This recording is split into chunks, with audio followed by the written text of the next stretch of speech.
Hello, and welcome to Dispel Magic, the podcast where we overthink how the magic of D&D might shape your campaign in surprising and unexpected ways. I'm Benjamin, game designer and writer. And Saints preserve us, I'm Dane, the Dungeon Master, podcaster, and voice actor you all know and worship. Probably not a lot of that. Today, we're putting a pin in the unofficial and somewhat unintended Devine theme of our recent episodes by unpacking the holiest of holies, the Cleric class. It was almost like destiny guided us here. Mm-hmm. All of the pieces just fell into place that we did one good versus evil spell after another. You could call it Providence. I will call it Providence.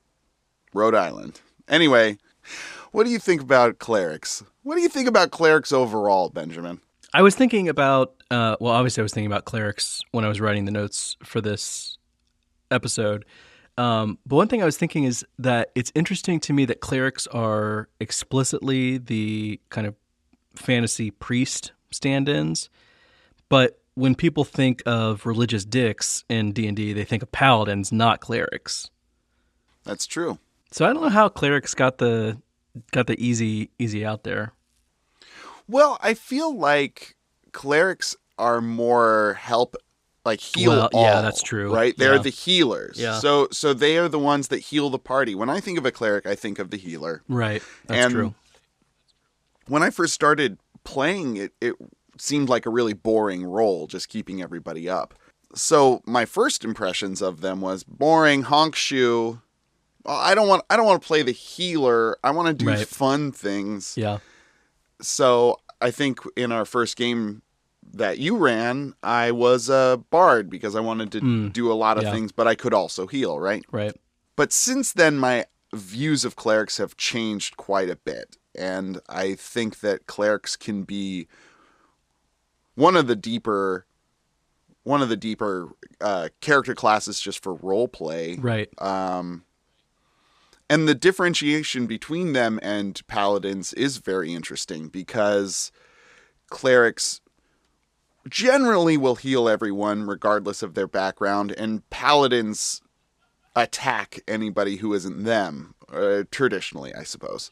I don't know if it's traditionally. I think it's more like in stereotype of like what players do when they play those two classes. But you're right. Yeah, I do. I guess you're right that like clerics are more like mutual aid, diplomacy, solving problems without violence, and that's not super conducive to the being a dick vibe that paladins have. And if you think about it, they're kind of godly warlocks, right? It's interesting because I never totally thought of that as like a very accurate way of thinking about clerics, and we'll talk about this very shortly. But when I was reviewing the very little fiction text that precedes the class, it is a lot like that, actually. You're just making a bargain with a higher, more powerful being in return for following them, or you get power from them for following them. Well, it's actually let's just get into some of the fictional text because sure. I actually think it's a little inverted. Like whereas with a warlock, you've got a warlock petitioning an otherworldly entity for power. When I reread the cleric class, it's actually much more about the god just like reaching through the world, like reaching through the multiverse to like empower you, whether you wanted that or not. Oh, interesting. Yeah, from the Healers and Warriors section, divine magic, as the name suggests, is the power of the gods flowing from them into the world. Clerics are conduits for that power, manifesting it as miraculous effects. The gods don't grant this power to everyone who seeks it, but only to those chosen to fulfill a higher calling. Right, so not all clerics want the power. Well, so that little like bit will come in later, but here at least you see that like it's the gods' choice, which I guess it's also the otherworldly entity's choice in the case of a warlock, but it very much to me implies that like gods are looking to like who can I promote, basically. The other interesting thing about that passage, though, is that suggests that clerics don't have a academic or theological understanding of their god. They have a personal relationship. Like that god knows them specifically. Right, which is where you get things like commune and divine intervention. Right, exactly. In the same section, a cleric might learn formulaic prayers and ancient rites, but the ability to cast cleric spells relies on devotion and an intuitive sense of a deity's wishes.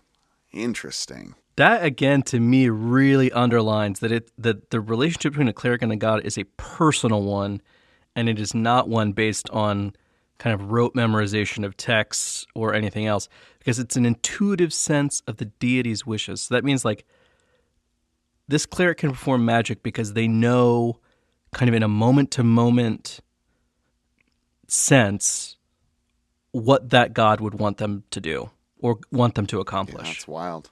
Yeah. In that way, and not to keep comparing them to other classes, but in that way it's almost sorcerer-like, where the magic is innate and is flowing through them in that way, which is right. Yeah. I mean, you think of interesting. Sorcerers intuitively manipulating the weave to produce spells, and here you've got clerics intuitively sensing their deity's wishes, and that combined with their devotion is enough to work magic. The Divine Agents section says true clerics are rare in most hierarchies, and goes on to describe how clerics are generally more proactive agents of their gods than administrators, bureaucrats, and preachers. Right, so you have clerics going out and doing good under the name of that god rather than sitting in a monastery somewhere writing out illuminated texts. Yeah, and this, I originally actually was not even going to have us read that quote or look at that section, but the more I thought about it, the more I thought it would actually be, in our world, whether or not there are supernatural or divine beings in any way influencing our world. Who's to say? Who knows? Aliens are real now. Right. Regardless, those institutions kind of rely on faith, not proving like their kind of supernatural or divine powers constantly. But in D&D settings, you know who the gods like and who they don't, because some of them are capable of magic. And so if there's this faction of people saying that we speak for this god or we are the true followers of this god, but none of them have any clerics, well, you would probably be pretty unlikely to believe their claim. Whereas another religious faction does have some clerics, then you're like, oh, well, the god must like that interpretation of their holy text or whatever, because they're giving clerics to them. Oh, you like your god so much, we'll prove it. And then spiritual weapon. Okay, we get it. Jeez. The world looking different with magic practitioners who are guided by the gods like this. I mean, I almost don't know if there'd be like as many big churches. I feel like with this kind of action-oriented, not so much proselytize, but do good unto the world, it would be, a lot of clerics would be nomadic and trying to be in touch with as many people as they possibly can.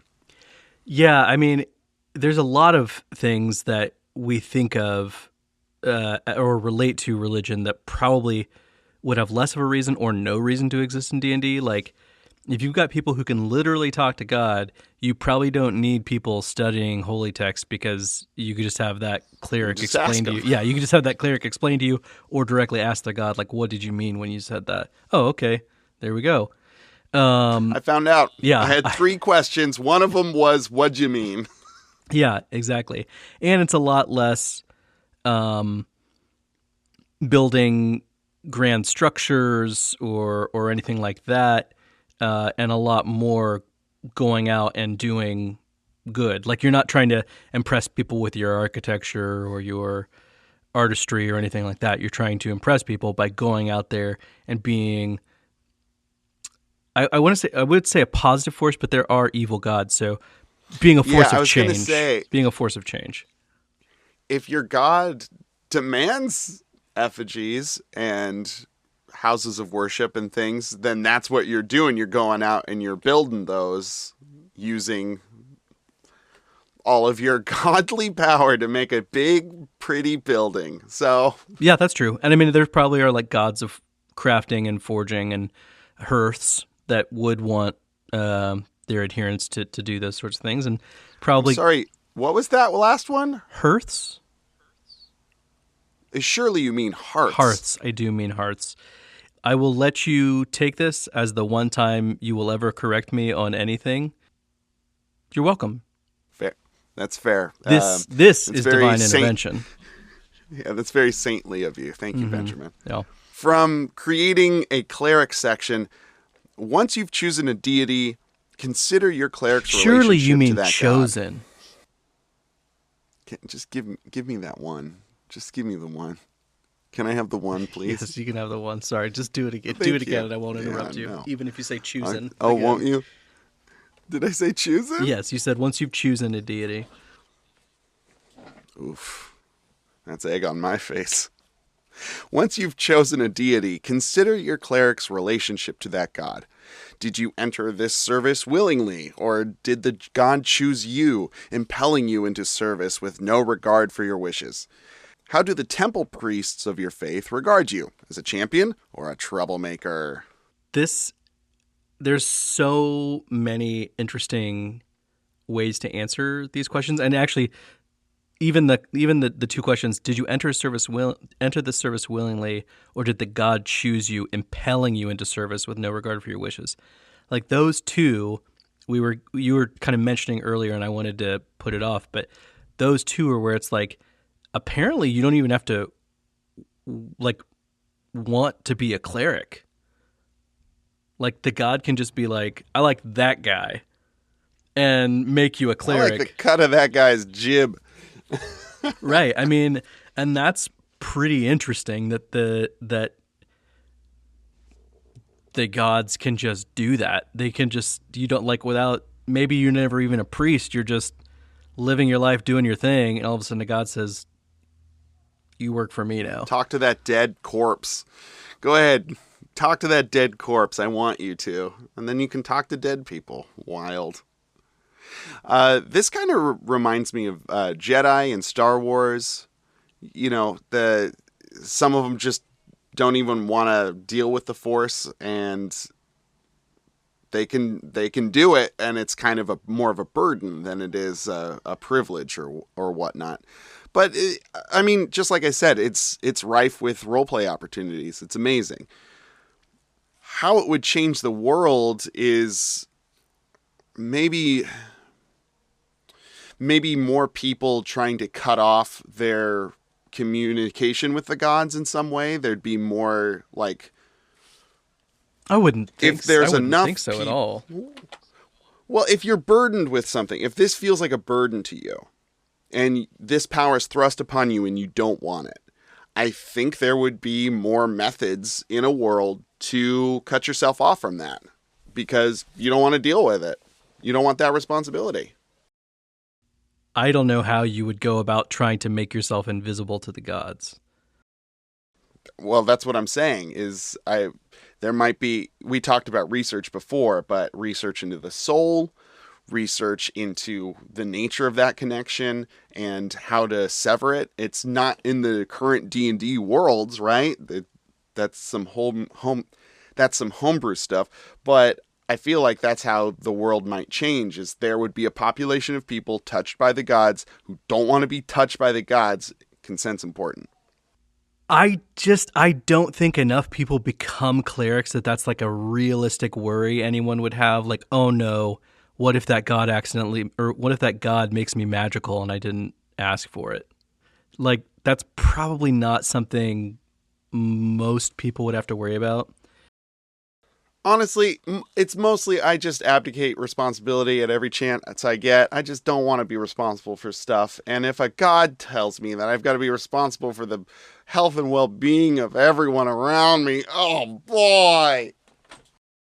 I mean, I guess I can see wanting to shirk the responsibility, but I like that. I think it's more interesting for clerics to struggle with their calling. I don't think it's likely that there would be any organized effort to hide yourself from gods in case they decided they wanted you to be clerics. It seems like a rare enough problem that just like we don't make a huge effort to not get struck by lightning when there's not a lightning storm around. So it's very true. It's a good analogy. Yeah. I'm saying it's a good analogy is kind and generous of you.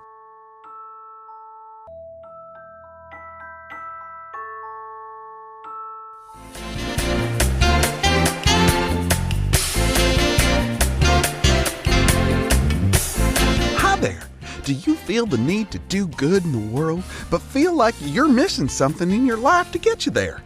Do you have high aspirations to help society, but feel powerless in the face of relentless tragedy? Have you ever wanted the near limitless magics of a wholly higher being or altruistic entity? Well, at St. Good and Great's Divine School for the Pure-Hearted and Morally Driven, we excel in training you to be the best potential cleric you can be. Every cleric needs a deity to imbue them with a divine radiance, and we can show you how to hopefully make that happen. We have classes in helping people, trusting your intuition, moral dilemmas, calligraphy, hymn singing, not asking for anything in return, walking the land, keeping your chin up, and doing what's right, amongst many others. St. Good and Great is a great place to meet like-minded individuals who just want to do good and great things, along with wield mighty and terrible magics. We also offer our extension program, Paladin Track, for those who wish to further their commitment and also do more physical harm. Enroll in St. Good and Great's Divine School for the Pure-Hearted and Morally Driven today and start your life down the right path. Attending SGDS PHMD does not guarantee placement in any Pantheon service. All students do so at their own risk. No refunds after the first 2 weeks of attendance. And if you're not completely satisfied with your clerichood, please ask about our Cleric Recovery Program.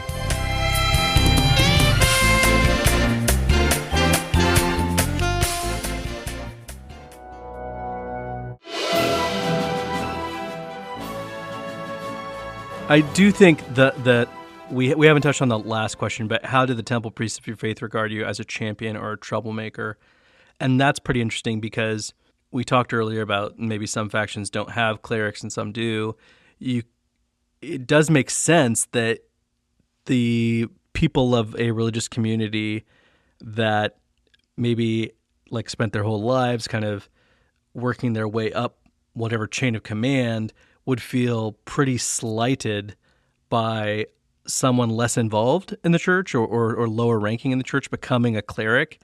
And you could imagine there'd be some kind of political machinations about like trying to ostracize the cleric or reframe something they're doing as maybe a heretical interpretation of the god's wishes or dictates. And then you got the martyr on your hands, the person suffering for the gods. That's heavy stuff. So moving along, a few other things that are implied or said here. One is that since there is a personal connection between the god and the cleric, it doesn't really specify how that plays out. If the god appears in visions, dreams, in the flesh to the cleric, can the cleric hear the god when the god wills it? Can the god hear the cleric under certain conditions? So we know that the god is like paying attention to and choosing the cleric based on what that god likes or wants. But we don't know if they're communicating or if the god's just kind of constantly watching. The gods generally in D&D don't act very omnipotent. So that is an interesting thing, is that I don't know how to reconcile those two. It's almost like the Greek pantheon model where they're kind of petty and I think so into too, their own yeah. thing. I think that is what it is. That they could be looking at and like doing stuff whenever, but they mostly are just like chilling out and paying attention to the stuff they want to pay attention to. And then the last part, this isn't implied by anything in the text, but is implied just by the fact that there's no rules for it. There's no rules for clerics losing their cleric status. And, I think the easiest interpretation of that is that just game design wise, that would be kind of a mess if that could happen. And how would you resolve that situation? But I like to think about it as what does it imply about the metaphysics of D&D that you can't lose being a cleric once you're a cleric. And what I really like about that is that it's kind of like a no take back situation. Like if the god picks you, they're stuck with you whether you do what they like or you don't do what they like. Like they've just got they're rolling the dice every time they make somebody a cleric. And I mean, that's kind of a catch-22, right? Because if you are wielding a god's power because they chose you, you are doing it, whatever you do is its will, right? I think that's what we said earlier. So if you're doing something that they don't like, I don't know, how can you do that if the things you do are its will? Right. Yeah, no, I mean, because earlier it said you can cast magic by devotion and your intuitive understanding of the deity's wishes. So yeah, those two things are hard to figure out how they all fit together. Hard to reconcile, sure. But the tension there is interesting, and I think going in either direction, whether you go in the direction that like whatever the cleric does is what the god wants, or if you go in the direction of once the god makes you a cleric, the god's hands are tied. Like you get to do what you do, and they have to hope you follow what they want. Both of those, I think, take backsies. head off in really interesting metaphysic directions and also character directions. Yeah, makes fun storytelling. We've talked a lot so far just about the fiction that kind of precedes the class. If you're looking at the player's handbook, it would just be like those few paragraphs before you get into any game text. What I want to talk about now is the spell list. Right. Well, while the gods explicitly choose their clerics, all clerics kind of share the same spell list of design magic, except for their divine domain spells, but we'll get into that later. A few highlights of the cleric spell list are Gentle Repose and all of the Return to Life spells. Those are that kind of set of spells is very strongly associated with this class. And if you haven't listened to it yet, I do recommend that you go back and listen to our Raise Dead episode for some ideas about how those spells would impact your campaign. From the Raise Dead episode, we talk a lot about diamonds. Benjamin, what were some of your thoughts about diamonds specifically? Yeah, so in the Raise Dead episode, one thing we hit on is that because all of the Return to Life spells require diamonds, that there's a lot of ways that could play out, whether it's like one theocracy kind of wait, is that what it is? Yeah. There's one theocracy that kind of takes over all diamond mines and controls them. So you could have a situation like that, but I think the other interesting idea here is if no religion gets a hold of diamond mines in particular, then you've got an interesting idea where religions rely on whatever purely mercantile operation does own diamond mines to be able to cast some of their most powerful and iconic magic spells. And what's with these gods loving diamonds so much? Yeah, gods do that? love diamonds. It is a bit strange. They love their diamonds. Yeah. It's almost like it's an easy resource to kind of bottleneck people into not spamming. Weird. A few other spells that we've talked about on this podcast, and so you can go back and listen to the episodes on. They get Mending, Create or Destroy Water, Detect Evil and Good, Cure Wounds, Detect Poison Disease, and Speak with Dead. It's like we were leading the entire series up to this episode. Oh, and then what was the one we did recently? Hollow. Hollow, yes. So, or Hallow is how you, Hallow. yes. As you really pronounce it. It's hallow. Yeah, so yeah, a lot of spells on the cleric spell list that we've covered. Now, evil clerics will all have the same spells. They can cure wounds, they can cast sanctuary, and the other nice themed spells, while good clerics can, in fact, inflict wounds and animate dead and other not so much nice things. So it's almost like your morality is just flavor. Yeah, it's a weird quirk of the fact that all clerics share that same base set of spells. And that, I think, is also kind of an interesting thing. I think this maybe started to come up in Detect Evil and Good when we did that episode. But it's really interesting to imagine why the gods give you access to those spells. But then if you refine that thought a little bit further, it seems like the gods actually don't get to choose what spells they're giving you. They're like giving you access to divine magic, but they can't cut out, because some of the gods, I'm sure, like the god of life, probably most gods of life really don't want you casting Animate Dead, but it's on the cleric spell list, so if that's what you want to do, you get to do it. Well, I feel like that kind of comes into the means justify the ends. The means justify the ends, where the god of life is like, well, to complete my task, if you need to even break my own rules, at least I know you'll take care of these animated dead, because it is my edict. Maybe, yeah. I mean, I think it's what I'm getting into is more like the metaphysical implication of the fact that the gods don't get to choose what spells you get. There's a few reasons I can think of.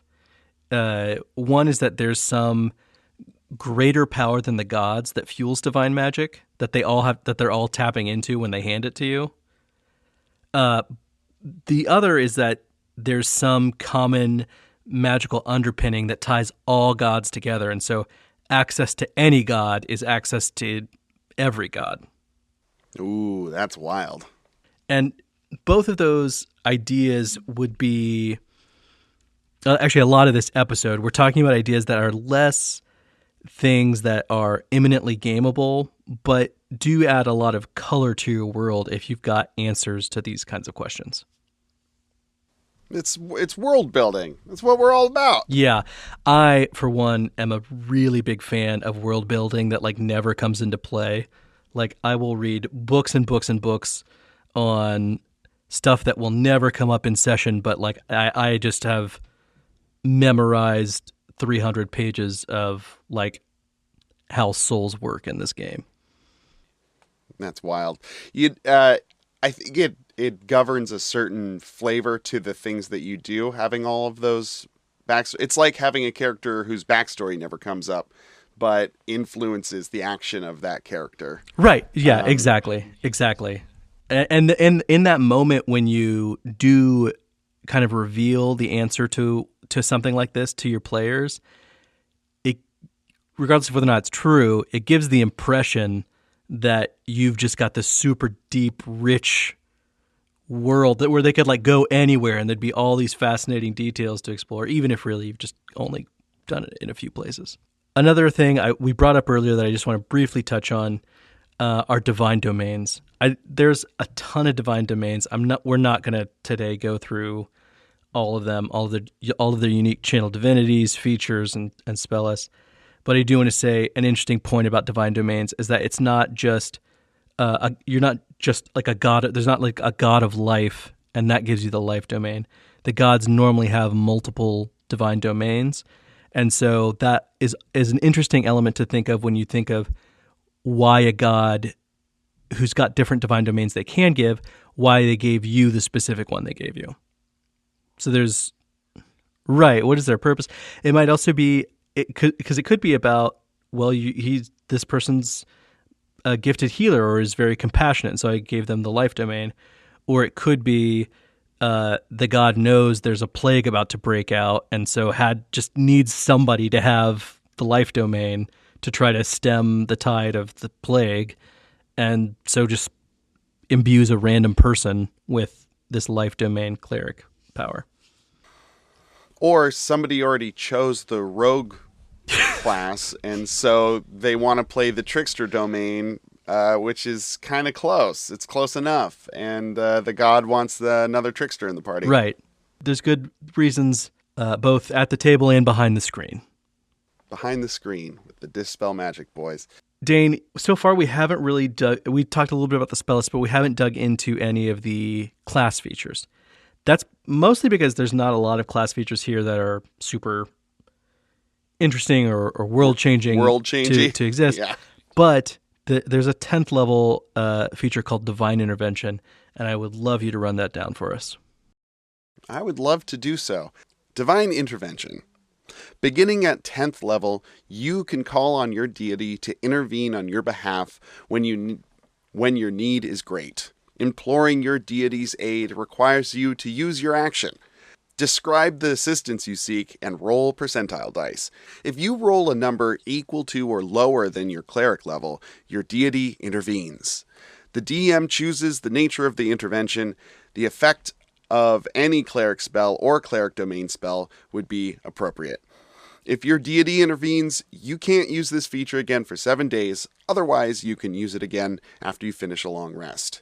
At 20th level, your call for intervention succeeds automatically. A no roll required.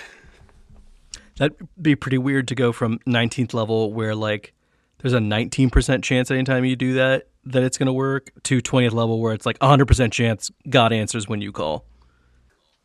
And using an experience-based system, you're just stabbing kobolds until you can do it. You're just, no, nope, stab.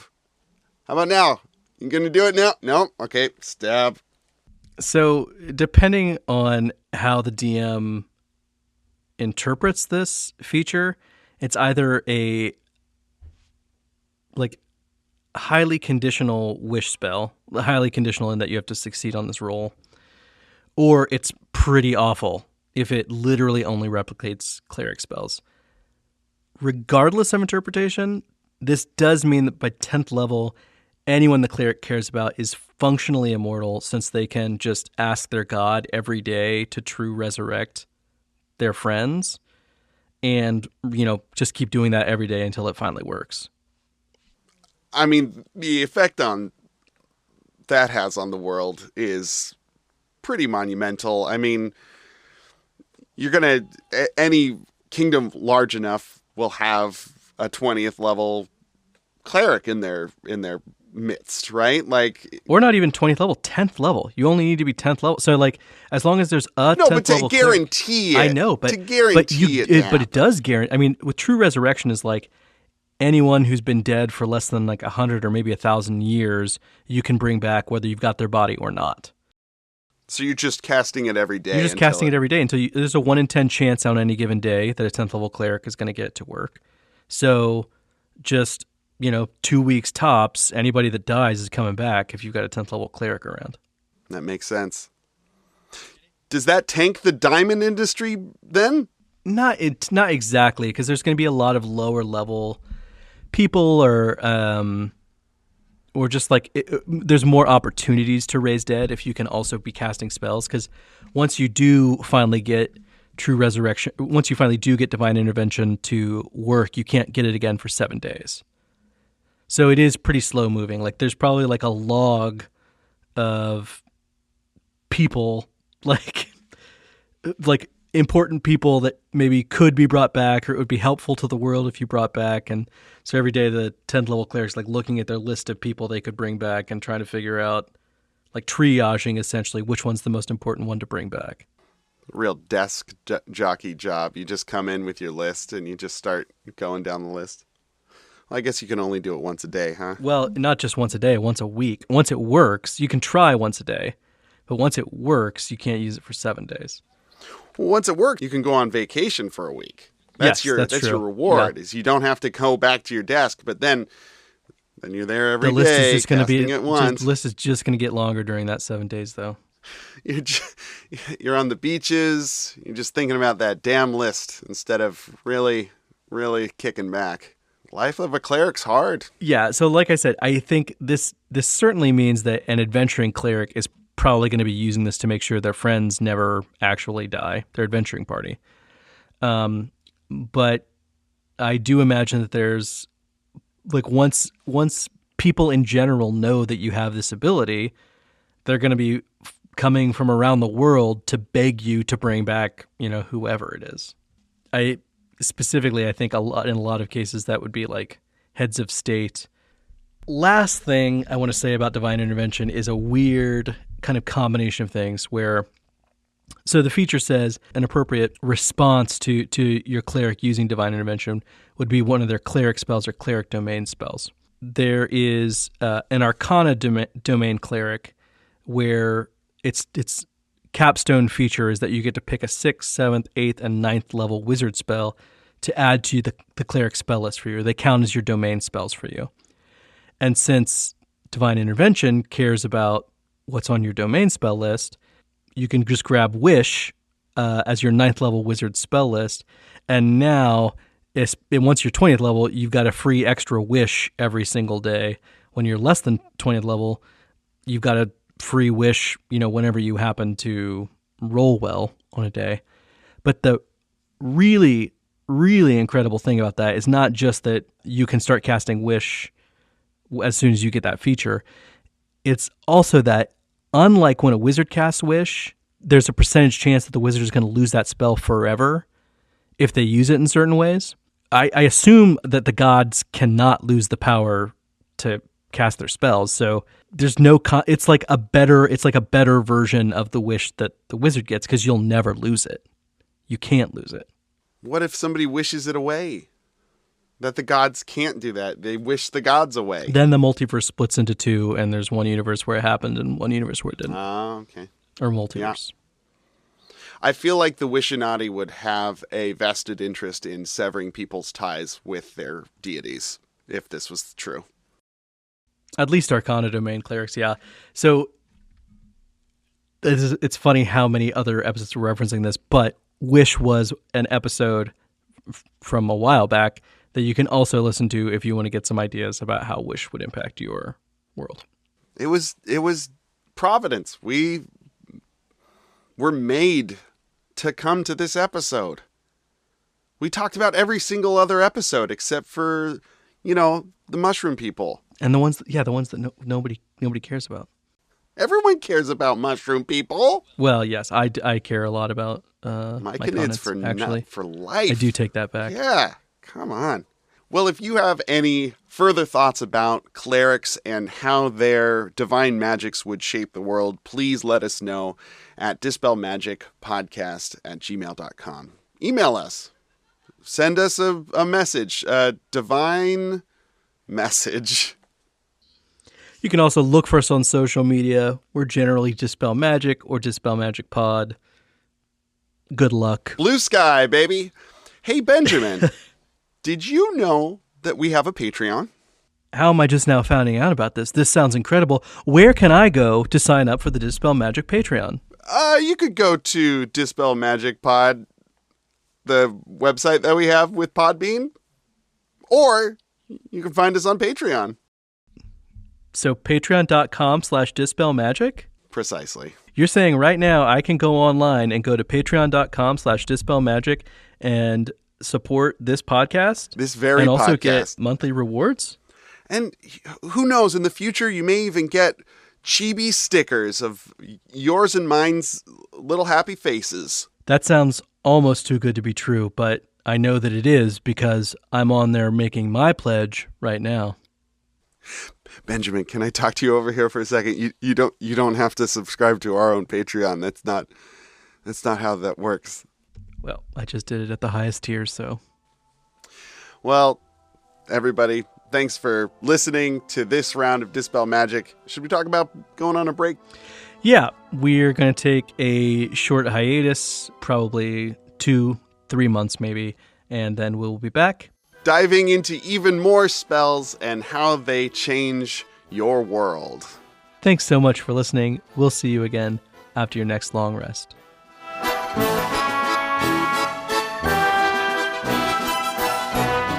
We hope you've enjoyed this episode of Dispel Magic. If this has inspired any ideas for your game, or you have another take on today's topic, please let us know on Twitter @DispelMagicPod. You can find Benjamin @SterlingVermin and Dane @DaneInDanger. Thank you to Slim Mittens for our cover art, produced by Benjamin Huffman, produced and edited by Dane Fox-McGraw.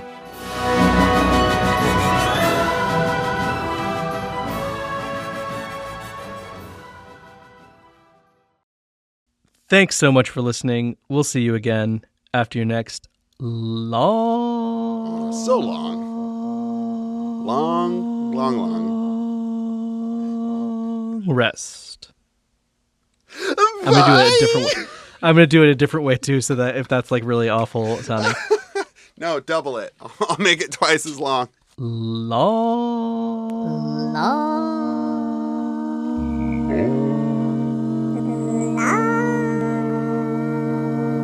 Rest. We'll see you again. So long.